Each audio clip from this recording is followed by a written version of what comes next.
হাজিরিন, পাঁচ ওয়াক্ত নামাজ এমন ভাবে নামাজ পড়বেন, আল্লাহর ইবাদত করবেন যে আমি আল্লাহকে দেখতেছি।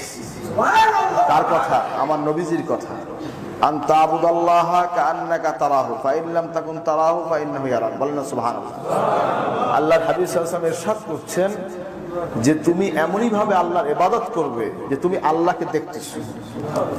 যদি তুমি তা মনে করতে নাও পারো, তুমি এইটা মনে করবে যে আল্লাহ পাক তোমাকে দেখতেছেন সকল ক্ষেত্রে।